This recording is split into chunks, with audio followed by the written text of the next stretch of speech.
Can't let go of your toxic ex? In this video, I'm going to share 4 exercises to help you let go and move on to healthy love. And if you haven't subscribed yet, hit that subscribe button and ring the bell so that you can be notified every time I post a new video on moving on from toxic relationships and self-love.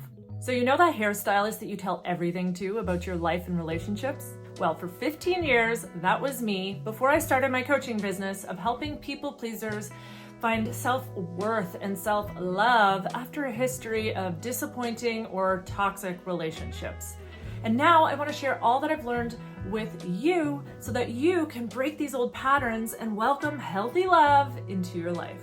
So let's get into it. You've been through a breakup with your toxic ex, and I just want to quickly clarify that by toxic here, I don't necessarily mean abusive. I just mean that your partner and thus the relationship took more from you than it gave, thus leaving you feeling drained of your energy and your self-confidence and your self-worth. Sound familiar? Been there. So if this resonates for you and you know you need to move on from this relationship, but you just can't let go, you can't stop thinking about your ex, here are 4 exercises to help you do that. Step 1 is to get really honest with yourself about everything that you put into this relationship. I call this doing a relationship audit. So how much time did you put into this? How much energy, mentally, emotionally, physically?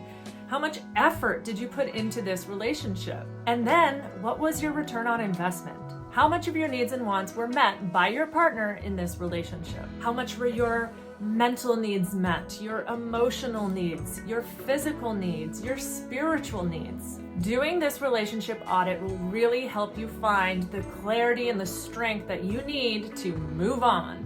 And if this sounds useful for you, then you'll want to download my free workbook in the description below, where I have this whole exercise laid out for you. All you have to do is fill in the blanks. Exercise number 2 is to get clear on what the lesson is here. Every relationship brings so much learning if we choose to see it. So get clear on what the lesson was. Some examples of that could be the importance of setting boundaries, the importance of expressing your needs, the awareness that it's not your job to fix people with your love. Getting clear on the lesson here will help you recognize those red flags the next time they're waving wildly in the wind. Exercise number 3 is to feel your feelings in a healthy way. So what happens if instead of avoiding your feelings or analyzing your feelings or distracting yourself from them or numbing yourself from them with a variety of coping mechanisms, you actually just let them be here?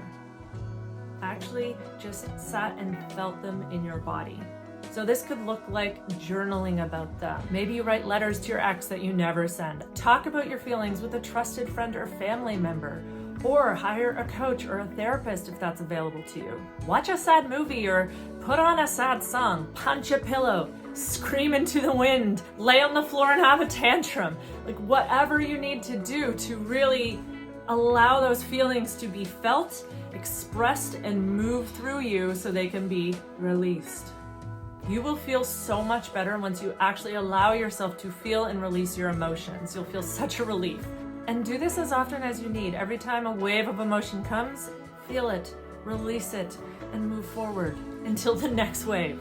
An emotional experience lasts for about 90 seconds. So as terrifying as it might feel to actually feel them, it's not going to last forever. You're not going to fall apart and explode into a million pieces.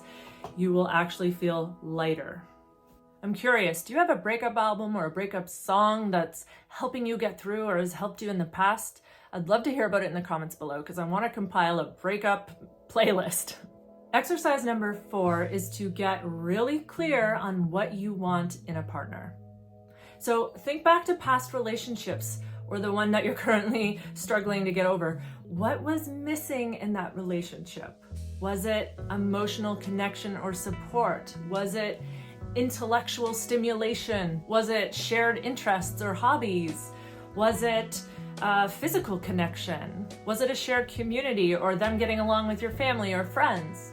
Think about what qualities you would want your partner to have in order to feel loved, connected, respected, and supported.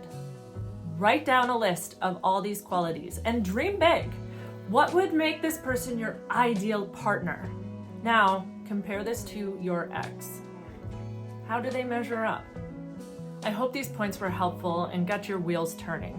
I know this is a painful time, so you're going to want to do everything you can to support yourself through this.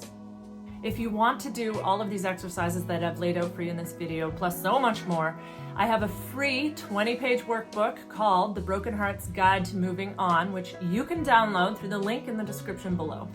This workbook is full of reflection prompts, friendly advice, even a little bit of tough love to help you find that clarity and strength to move on.